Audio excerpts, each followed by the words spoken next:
శుక్లాంబరధరం విష్ణుం శశివర్ణం చతుర్భుజం ప్రసన్నవదనం ధ్యాయేత్ సర్వవిఘ్నోపశాంతయే. శ్రీ మహాగణాధిపతయే నమః.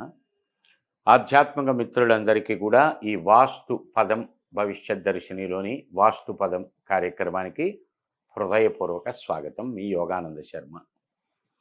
శ్రీపీఠము, Rudrakshashala and Navaratna emporium, new Nallakunta, Shivam road, Hyderabad, opposite SBI bank, and golden temple opposite, Manikonda, Hyderabad and Chennai. Phone number 9494040977. Since 1990 reach your destination. ఆధ్యాత్మిక మిత్రులారా, ఈరోజు కార్యక్రమంలో మనం ఇప్పటి వరకు షోడశం భూలక్షణం 16 రకములైనటువంటి భూముల గురించి తెలుసుకున్నాం. ఈరోజు అత్యంత ప్రధానమైనటువంటిది, 100కి 100 మంది నెగ్లెక్ట్ చేసేటువంటిది, 100కి 100% అత్యవసరమైనటువంటిది వాస్తులో ఒకటి ఉన్నది. అదే జలం. ఈ గృహంలో మనం నీరు ఎక్కడి నుంచి తెచ్చుకుంటున్నాం, ఎక్కడికి వెడుతున్నది, అసలు ప్రధానంగా మన నీరు వేసుకున్నటువంటి ప్రదేశం కరెక్టా కాదా? మీరు గమనించండి, 100కి 100 ఇళ్లల్లోనూ జలదోషం ఏర్పడుతున్నది ఇవాళ. ఆ జలదోషం ఉంటే ఏం జరుగుతుంది? మానసిక అప్రశాంతత, నిద్ర లేమి, భయము, ఆందోళన, దిగులు, చింత, ఏదో రకమైనటువంటి టెన్షన్స్, ఇరిటేషన్స్, ప్రతి పని యందు ఆటంకాలు, అవరోధాలు, అడ్డంకులు. ఇవి జలము వల్ల కలిగేటువంటి దోషాలు. ఈ జలదోషాలు కూడా 2 ఉన్నాయి. ఒకటి స్వజల వేధ, 2 పరజల వేధ. ఇతరుల గృహంలో ప్రవహించే నీరు పరజల వేధ, మన ఇంట్లో ప్రవహించే నీరు స్వజల వేధ. ఏమంటే పక్కింటో వాడి నీటితోటి మనకేం సంబంధం అని ఉంటుంది. దాని గురించి ముందు తెలుసుకుందాం. ఇప్పుడు స్వజల వేధ గురించి తెలుసుకుందాం. ఇవాళ 100కి 100% ఇళ్లల్లో ఈ నీటికి సంబంధించబడినటువంటి దోషాలు ఉంటున్నాయి. ప్రధానంగా ఇవాళ అపార్ట్మెంటు సంస్కృతి బాగా పెరిగింది. 100కి 100% అపార్ట్మెంట్లలో జలదోషం ఏర్పడుతుంది. మనం కావాలని తూర్పు సింహద్వారమో, ఉత్తర సింహద్వారము, ఈశాన్య సింహద్వారం ఏరి కోరి కొనుక్కుంటాం. ఈశాన్య సింహద్వారం అన్నప్పుడు సిట్అవుట్ ఫస్ట్ లోపలికి రాగానే గర్భం తూర్పు అవుతున్నది. ఆగ్నేయంలో పర్ఫెక్ట్గా కిచెన్ పెడుతున్నారు. ఓకే, మేమంతా పరిశీలన చేశామండి, వాస్తు చాలా బాగుంది అపార్ట్మెంట్లో అంటారు. నీరు ఎక్కడి నుంచి వస్తుంది? వాడు ఆగ్నేయంలో కిచెన్ పెడుతున్నాడు, ఆగ్నేయంలో ఈశాన్యం వైపుకి మహా అయితే ఆ షింకు పెట్టడం జరుగుతున్నది. ఇప్పుడు లేటెస్ట్గా కిచెన్స్ అయితే ఓపెన్ కిచెన్ పెట్టడం, ఇటు హాఫ్ అటు హాఫ్ వదిలి సెంటర్లో షింకు, సెంటర్లో వాటర్ కనెక్షన్ రావటం జరుగుతున్నాయి లేటెస్ట్ హౌసెస్లో. దాదాపుగా 90% ఆ కిచెన్లో ఈశాన్యం మూలే షింకు రావటం, అందులో ట్యాప్ ఉండటం, అక్కడే మనం ఆక్వాగార్డు, వాటర్ ఫిల్టర్ లాంటివి పెట్టుకోవటం. ఎందుకంటే పైప్ అక్కడే ఉంది కనుక. ఇంకా వేరే అపార్ట్మెంట్ హౌస్లో ఇంచి కూడా మార్పు చేయడానికి అవకాశం ఉండదు ఆ జలం. ఎందుకంటే ఇక పైప్ కనెక్షన్స్ ఎక్కడా ఉండవు. ఇది స్వజల వేధ. ఇండిపెండెంట్ హౌసులు ఉన్నాయి, ఈశాన్యంలో ఉండాలి కదా వాటరు అని, మనకక్కడ ఎక్కడ అవకాశం ఉన్నదో మనకు అనుకూలంగా అవకాశంగా ఉన్న చోట పంపు వేసేసుకుంటున్నారు, అక్కడే పెడుతున్నారు. అసలు నీరు ఇటు అపార్ట్మెంట్కైనా లేకపోతే ఇండిపెండెంట్ హౌసెస్కైనా ప్రధానంగా తీసుకోవలసినటువంటి జాగ్రత్తలు, నీరు అసలు ఎలా పాయింట్ చేయాలి, ఏ పాయింట్లో ఆ జలం అనబడేటువంటిది పెట్టాలి అనబడేటువంటిది ఇప్పుడు తెలుసుకుందాం. ఇది మన సైట్ అనుకోండి. మన అంటే నాది కాదు, మీది. ఈ సైట్లో ఇక్కడ ఇల్లు కట్టాం. ఏదో కొంతమంది తెలియక ఈ మూల కడతారు, ఈ మూల కడతారు, ఈ మూల కడతారు, ఈ మూల కడతారు, వాటెవర్ ఎట్లో గొట్ట కట్టుకుంటూ ఉంటారు. సరే, మనం వాటి జోలికి పోవట్లేదు. జలం దగ్గరికి వచ్చేసరికి పోతున్నాం. కొంతమంది ఇక్కడ వేసుకుంటారు, ఇంకొంతమంది కార్నర్కి వెళ్లకుండా ఇక్కడ వేసుకుంటారు, కొంతమంది ఇక్కడ వేసుకుంటారు, కొంతమంది ఇక్కడ వేసుకుంటారు. ఈ ప్రాంతాలలో ఎక్కడ వేసినా సజల వేదే. మరి ఎక్కడ వేసుకోవాలి? జలసూత్రము అని ఒక విధానం ఉన్నది. ఆ జలం వేయటానికి సూత్రము పట్టుట అంటే ఒక దారం తీసుకొని ఈ ఇంటి యొక్క ఈశాన్యం పిల్లరు ఎడ్జిని ఖాయం చేసుకొని ఇలా స్ట్రైట్ తీసుకోవాలి. మళ్ళీ ఇటు నుంచి దక్షిణానికి స్ట్రైట్ తీసుకోవాలి. ఇప్పుడు ఇది ఈశాన్యం పర్టికులర్గా. ఇంతేనా? ఇప్పుడు ఈ గ్యాప్లో ఎక్కడైనా వేసుకోవచ్చా? ఇది తూర్పు అనుకుంటే, ఇటు ఈశాన్యంలోకి వస్తుంది. ఇప్పుడు ఇది తూర్పు అయినప్పుడు ఇది ఉత్తరం అవుతున్నది. ఉత్తర ఈశాన్యం, తూర్పు ఈశాన్యం. ఇప్పుడు బాగా గమనించండి. ఈ పిల్లర్ నుంచి ఇలా స్ట్రైట్ తీసుకుని, ఈ పిల్లర్ నుంచి ఇలా స్ట్రైట్ తీసుకుని, ఈ మూల నుంచి ఈ మూలకు తీసుకోవాలి. సూత్రం అంటే ఆ దారం పెట్టుకోవాలి. పెట్టుకుని అక్కడ ముగ్గు వేసుకుంటాం, ఏదో సింబల్ లైన్ గీసుకోవటం. ఇప్పుడు ఇలా తీసుకున్న తర్వాత ఈ గ్యాపులో ఎక్కడైనా వేసుకోవాలి వాటర్ కనెక్షన్. ప్రధానంగా ఇటు పడ్డప్పుడేమో తూర్పు ఈశాన్యం అవుతున్నది, ఇటుకి పడ్డప్పుడేమో ఉత్తర ఈశాన్యం అవుతున్నది. రెండు ఓకే. ఇలా కాకుండా అంటే ఈ వేసుకున్నటువంటిది ఈ సెంటర్కి కానీ దీనికి కానీ వేద రాకూడదు. అంటే ఇక్కడ వేసామనుకోండి, ఈ లైను స్తంభవేద, ఇక్కడ వేశారనుకోండి స్తంభవేద. కరెక్ట్ కార్నర్ కదా అని ఇక్కడ వేశారనుకోండి స్తంభవేద. ఇక్కడ వేసుకున్నప్పుడు మీకు 100% ఈశాన్యంలో జలం ఏర్పడుతున్నది. అది వాస్తుకు సంబంధించి సంపూర్ణమైనటువంటి సత్ఫలితములను ఇస్తుంది. లేనప్పుడు ఇక్కడ పడ్డప్పుడు ఆ స్తంభవేద ఏర్పడి మానసిక కల్లోలాలు, మానసిక అప్రశాంతత. చాలామంది గమనించండి, చాలామంది జాతకం చెప్పించుకుంటానికి వచ్చి పిల్లల గురించి అడిగేటప్పుడు అడుగుతారు, ఏమంటే 10th క్లాస్ వరకు మా పిల్లవాడు బ్రహ్మాండంగా ఉన్నాడండి, 80% వచ్చింది, 90% వచ్చింది.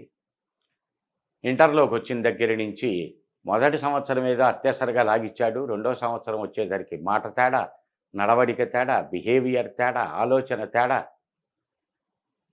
బ్యాక్లాగ్స్ మిగులుతాము జరుగుతున్నది డిగ్రీ వచ్చేసరికి. లేకపోతే సప్లిమెంటరీ మళ్ళీ రాయాల్సి వస్తున్నది. అంత తెలివే అంత ప్రజ్ఞ ఎక్కడికి పోయిందో తెలియటం లేదు. ఇవి చెప్పేది. సరే, ఇవాళ ఆల్మోస్ట్ రెసిడెన్షియల్స్లోనే పడేస్తున్నారు కనుక వాడికి ర్యాంకు రాకపోయినా తప్పించటం అనబడేటువంటి జరగదు. 99.99% అందరూ ఉత్తీర్ణులే అవుతారు. అక్కడ నాలెడ్జ్ ఎంత వచ్చింది, అలా ఉత్తీర్ణత రావటానికి కారణాలు అనేకం ఉన్నాయి. అవన్నీ పాలిటిక్స్ థింగ్స్, వాటిల్లోకి మనం ఎంటర్ అవ్వక్కర్లా. మన పిల్లవాడి ప్రజ్ఞ ఎంత ఉన్నది అనేది మనకు అర్థమవుతూ ఉంటుంది. అలా ఉన్నటువంటి వాళ్ళల్లో చూస్తే ఈ స్వజల వేద బ్రహ్మాండంగా కనిపిస్తుంది. ఇంకొకటి, నీరు ఎక్కడ వాడుకుంటున్నాం. ఇక్కడికి వచ్చేసరికి ఇక్కడ డ్రైనేజీ సిస్టమ్ ఉంటుంది, ఇలా తీసుకొచ్చి కలిపేస్తున్నాం.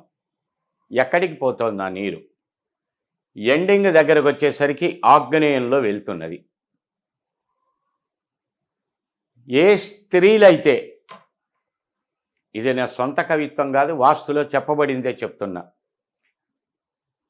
గ్రంథములో లేనటువంటిది, శాస్త్రకారులు పేర్కొన్నటువంటిది నా నోట్లో నుంచి ఒక్క ముక్క కూడా నేను చెప్పను. ఎవరు ఏదడిగినా గ్రంథముల ద్వారా చూపించటానికి సిద్ధం. అందులో చెప్పబడిందే చెబుతాను తప్ప సొంత కవిత్వం, నా పైత్యం పొరపాటును కూడా ఉండదు. పురాణ ప్రవచనాలు చెప్పినా, జ్యోతిష భాగం చెప్పినా, వాస్తు చెప్పినా, శాస్త్రంలో చెప్పబడినటువంటి వాక్యములనే చెబుతాను తప్ప పొరపాటును కూడా డీవియేట్ అయి చెప్పను. కనుక మీరు నిస్సందేహంగా నమ్మవచ్చు. అందుకు చెప్తున్న ఈ ఎగ్జాంపుల్. ఏ స్త్రీలైతే ఈ రకంగా తూర్పు నుంచి ఇటు వెళ్తున్నదో ఆగ్నేయానికి, లేక దక్షిణము నుంచి ఇటు వెళ్తున్నదో గమనించుకోండి. మనం ఇంట్లో వాడబడినటువంటి నీరు అల్టిమేట్గా ఎటు వెళ్తున్నది? సహజంగా తూర్పు సింహద్వారం అయినప్పుడు ఆగ్నేయానికే రోడ్డు ఉంటుంది, తూర్పుకే రోడ్డు ఉంటుంది ఎక్కువ భాగం. లేకపోతే కొంతమంది దక్షిణం కొంటే దక్షిణం దిక్కుకు సింహద్వారం వద్దు అనుకుని ఇటు తూర్పుకో ఉత్తరానికో పెట్టుకుంటారు.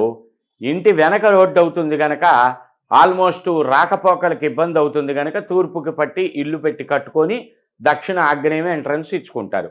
సో డ్రైనేజీ అటే ఉంటుంది, అక్కడ కలుపుతారు. లేదా దక్షిణం ఎంట్రన్స్ అయిందనుకోండి, వస్తే నైరుతికో లేకపోతే దక్షిణానికో ఆ రోడ్డు ఉంటుంది, అక్కడ డ్రైనేజీ రోడ్డు మీదకు ఉంటుంది. సరే, నైరుతికి ఉంటే ఏంటనే తర్వాత తెలుసుకుందాం. ఈ తూర్పు నుంచి కానీ దక్షిణం నుంచి కానీ ఎటు నుంచి అయినా అల్టిమేట్గా చివరకు ఆగ్నేయం దిక్కులో కనుక వాటర్ వెళ్ళేటట్టయితే, ఇప్పుడు చెప్పబోయే లక్షణములు ఎవరికైతే స్త్రీలకు ఉంటాయో వాళ్ళు గమనించుకోండి. ఆగ్నేయానికి మీ ఇంట్లో నీరు ప్రవహిస్తున్నది.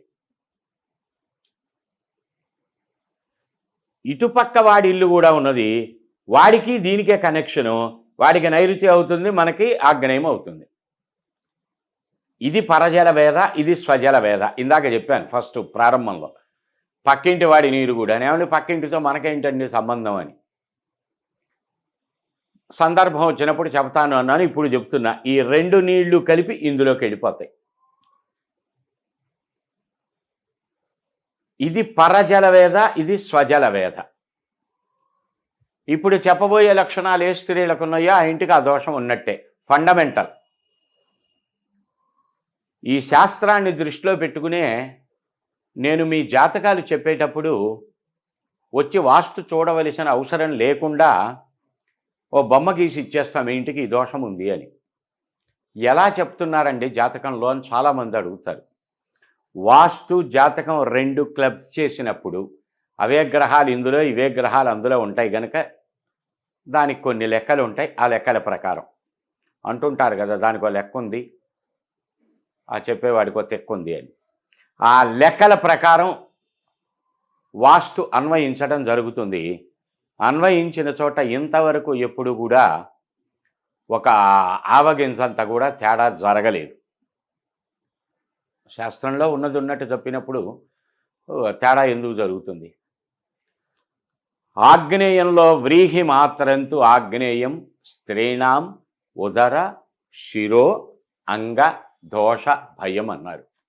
కుసుమ వ్యాధులు, రెడ్ డిశ్చార్జ్, వైట్ డిశ్చార్జ్ ఇత్యాదులు. ఉదర సంబంధం, యూటరస్ ప్రాబ్లం, కాలేయం, అన్నవాహిక, క్రోడము, గర్భ సంబంధమైన దోషాలు, పార్శ్వనొప్పి, శిరోబాధ, శిరస్సుకి దెబ్బలు తగులుట, వాటెవర్ శిరోభాగానికి సంబంధించిన ఈ ఇబ్బందులు ముందు స్త్రీలకు ఏర్పడతాయి ఆ ఇంట్లో. వ్రీహి మాత్రంతో ఆగ్నేయం అన్నారు. వ్రీహి అంటే వడ్ల గింజ. వడ్ల గింజంత ఆగ్నేయంలో ఉన్న స్త్రీలకు ప్రధానమైనటువంటి ఈ అనారోగ్యములు ఏర్పడతాయి. ఈ అనారోగ్యములు ఉన్నటువంటి వారు మీ ఇంటిని చెక్ చేసుకోండి. జలవేద ఉన్నదో లేదో, నీరు ఆగ్నేయానికి ప్రవహిస్తున్నదో లేదో, ఇట్టే తెలిసిపోతుంది. మరి ఇక అవకాశం లేదండి, ఇక్కడెక్కడా డ్రైనేజీ లేదండి, మరి ఎలా చేసుకోవాలండి? సరే, ఆ సందర్భం పరిశీలన చేసినప్పుడు నివారణలు తెలుస్తాయి. పోనీ ఇక్కడెక్కడో మున్సిపల్ డ్రైనేజీ ఉందనుకుందాం, డ్రైనేజీ కనెక్షన్ ఇక్కడ ఇవ్వటానికి కుదరదు. ఈ నీళ్ళని ఇలా తిప్పి ఇలా తీసుకొచ్చి ఈ పైపులో ఇక్కడికి వదులుతున్నాం, నైరుతిలోకి. అంటే ఎక్కడి నుంచి వస్తున్నది? ఈశాన్యంలో మొదలుపెట్టి నైరుతికి ప్రవహిస్తున్నది. తులామాత్రంతో నైరుత్యం, దర్భకొన, కొంతమంది కుశామాత్రంతో అన్నారు, కొంతమంది తులామాత్రంతో అన్నారు. తులామాత్రము అంటే కొద్దిగా అని, ఒక్క క్షణం అంటామే ఆ భావం. కుశామాత్రంతో అన్నారంటే దర్భ యొక్క ములుక ఎలా ఉంటుందో అంత దోషం ఉన్న నైరుతిలో ఈ చెప్పబోయే దోషాలు ఆ ఇంటికి కలుగుతాయి. Body pains, knee pains, pains in joints, pains in muscles, pains in bowels పురుషులకి. Intercaste marriage, inter religious marriages, లేకపోతే ఇంట్లో నుంచి పిల్లలు వివాహ వయసు వచ్చేసరికి చెప్పా పెట్టకుండా పారిపోయే పరిస్థితులు, ఎవరినో ఒకరిని చేసుకొని ఇంటికి వచ్చే లక్షణాలు, దొంగల బాధ, చోర బాధ, పిశాచ బాధ, భూత బాధ, గ్రహ బాధ, ఇంకా అనేక రకములైనటువంటి లోపాలు, చాలా గొప్ప క్యారెక్టరిస్టిక్స్ కలిగి ఉండి చాలా చక్కటి లక్షణములు కలిగి ఉండి ఒక్కసారిగా అంత బురదను ఎత్తినబడే పరిస్థితి. చాలామంది పీఠాధిపతుల్ని చూస్తున్నాం, 100 ఎకరాలు ఆస్తులు ఉన్నాయి పీఠాలకి, కావలసినంత ధనం ఉంది, బోల్డంత మంది భక్తుల రాకపోకలున్నాయి. ఒక జూనియర్ డేరా బాబా టైపులో అపఖ్యాతులు పొంది జైలుకి వెళ్తున్నటువంటి పరిస్థితి. ఎందుకని? అక్కడ నైరుతి దోషాలు లప్పెడు తట్టెడు ఉన్నాయని అర్థం. కీర్తి ప్రతిష్టల మీద మచ్చ వేస్తుంది. ఇవాళ 100కి 99 అపార్ట్మెంట్స్ చూడండి, నైరుతిలో టాయిలెట్ వస్తుంది. తేలికగా గుర్తుపెట్టుకోదగిన మా వాస్తు గుంట, మంట, పంట, పెంట. వాయవ్యం కసువుల దొడ్డి, వాయవ్యం పాయకాన సర్వ సౌఖ్యాల మేనా అని ఒక ఆయన అన్నాడు. వాయవ్యంలో గనక టాయిలెట్ ఉన్న ఆ టాయిలెట్కి సంబంధించబడినటువంటి, ఇప్పుడంటే అంతా డ్రైనేజ్ కనెక్షన్స్ వచ్చినా, అప్పుడు సెప్టిక్ ట్యాంక్స్ అక్కడే కట్టుకుండేవాళ్ళు. ఈ డ్రైనేజీ వ్యవస్థ లేని కారణం చేత ఇవాళ అన్ని చోట్ల, కొన్ని పల్లెటూళ్ళల్లో తప్ప ఆల్మోస్ట్ అన్ని చోట్ల ఇవే ఉన్నాయి. పల్లెటూళ్ళల్లో కూడా ఈ సెప్టిక్ ట్యాంక్ కట్టుకుంటే వాయవ్యానికి ఉండాలి, నైరుతి గుంట పనికిరాదు. దానికి అవకాశం ఉండదు కనుక చాలా భాగం ఈ అపార్ట్మెంట్లలో ఏం చేస్తున్నారంటే, కొద్దిగా గుడ్డిలో మెల్ల నైరుతిలో ఒక స్టెప్ వేసి ఆ స్టెప్పుని హైట్ లేపి దాని మీద టాయిలెట్ ఈ డబ్ల్యూసి పెట్టడం జరుగుతూ ఉన్నది. కొంత బెటరు, నైరుతి అప్పు ఉన్నది కనుక. లోతుగా పరిశీలన చేస్తే నువ్వు ఇంత అప్పు పెట్టు, ఇంత అప్పు పెట్టు, కంత ఎక్కడుంది? ఆ డబ్ల్యూసి పైప్ ఎక్కడికి వెళ్తోంది? ఆ నైరుతి నుంచి కిందకే కదా పోతున్నది, అంటే గుంటే కదా. ఇక ఎవరో మూర్ఖంగా వారిస్తే, ఏమండి మాది 5th ఫ్లోర్ అండి, కింద ఇంకా 5 ఫ్లోర్లు ఉన్నాయి, గుంట ఏమి లేదండి మాకు అని. గుంట లేకపోతే పైప్ ఎట్ట వెళ్ళింది? ఆ పైపులో నుంచి పిట్టంతా బయటకు ఎట్టబోతోంది? అక్కడ కానా ఉండబట్టే కదా. ఈ ఇబ్బందులు పడేటువంటి చోట్ల చూడండి, నైరుతిలో టాయిలెట్లు ఉండటమో, నైరుతి పల్లం ఉండటమో, నైరుతి గుంట ఉండటమో, నైరుతికి ఆ వాటర్ వెళ్ళటమో, ఇది స్వజల వేధ.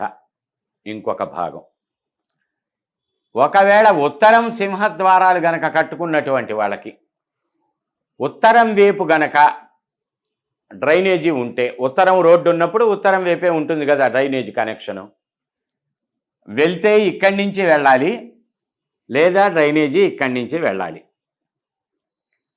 ఇది ఎంత పెద్ద మోస్ట్ డేంజరో చూడండి.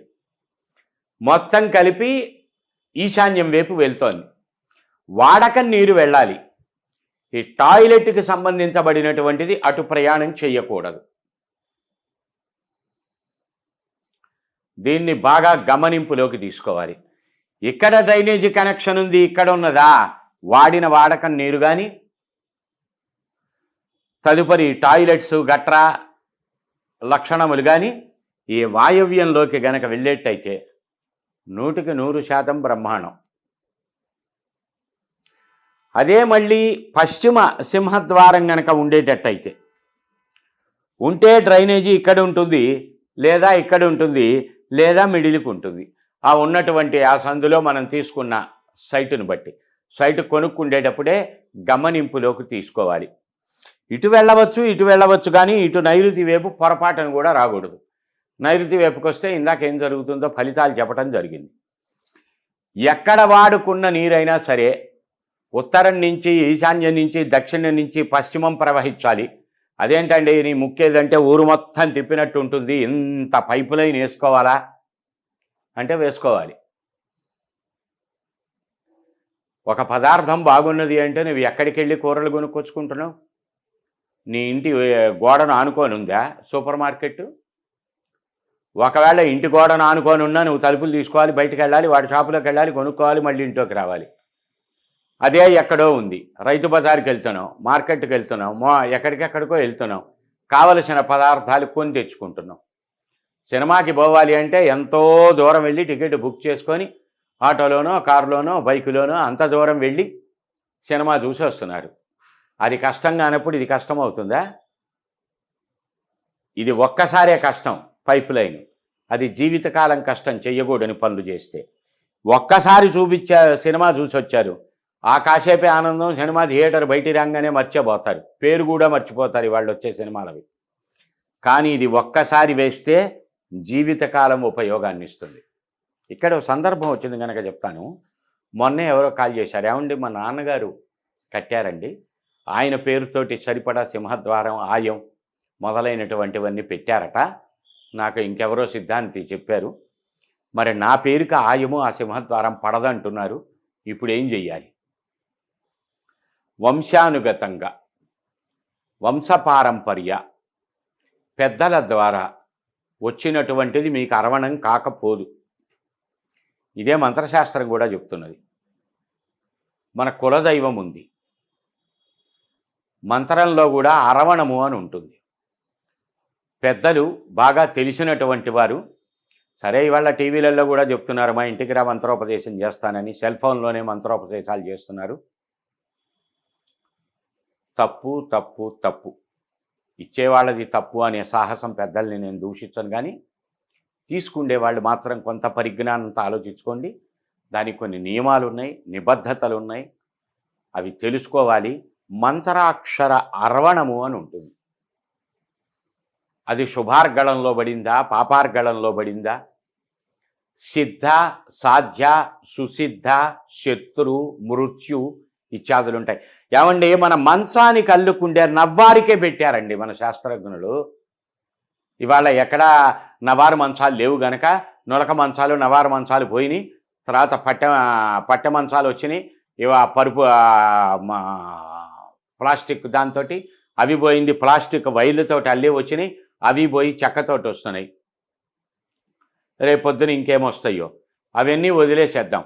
మంచానికి అల్లేటప్పుడు కూడా యశశ్రీ ఆయుర్ మృత్యు, యశ శ్రీ ఆయు మృత్యు 4 పట్టీలు 4గా లెక్క వేస్తూ అల్లేవాళ్ళు. యశస్సు దగ్గరన్నా ఆఖరి పట్టి, శ్రీహి దగ్గరన్నా, ఆయుష్ దగ్గరన్నా ఆ పట్టి ఎండవ్వాలి. అంటే 1 లేక 2 లేక 3 నెంబర్ దగ్గర ఎండవ్వాలి. అలా కాకుండా అలవోకగా అయితే 4వ దాని దగ్గర ఎండ అయిందా, అది మృత్యుస్థానాన్ని ఇస్తుంది ఆ మంచం అని. దానికే అంత శాస్త్రం చెప్పినటువంటి వాళ్ళు వీటికి ఇంకెన్ని జాగ్రత్తలు చెప్తారు, మనం ఇంకెన్ని జాగ్రత్తలు పాటించాలి ఒక్కొరవ ఆలోచన చేస్తే. కనుక ఒకవేళ ఈ పశ్చిమ భాగానికి ఉన్న కొరవ సెంటర్ నుంచి కాకుండా దీన్ని 3 భాగాలు చేసి, అంటే 30 అడుగులు ఉందనుకున్నాం. ఇది 10 అడుగులు వాయవ్యం, 10 అడుగులు పశ్చిమం, 10 అడుగులు నైరుతి. ఈ 10 అడుగుల్లో తీసుకొని ఇలా వేసుకోవాలి, డైరెక్ట్ ఇలా కాకుండా. అంటే వాయవ్యం నుంచి ఎండ్ అవుతున్నట్టుగా భావన చేసుకోవాలి. ఈ రకంగా జాగ్రత్తలు తీసుకున్నప్పుడు ఆ స్వజల వేధ అనబడేటువంటిది తగ్గటానికి,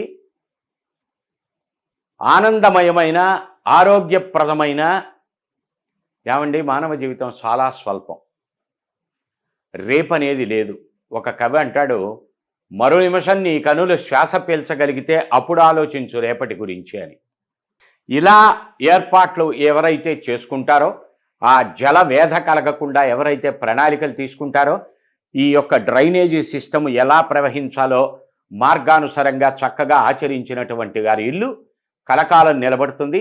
సర్వ సౌఖ్యములు ఏర్పడతాయి, సర్వ శుభములు చేకూరుతాయి.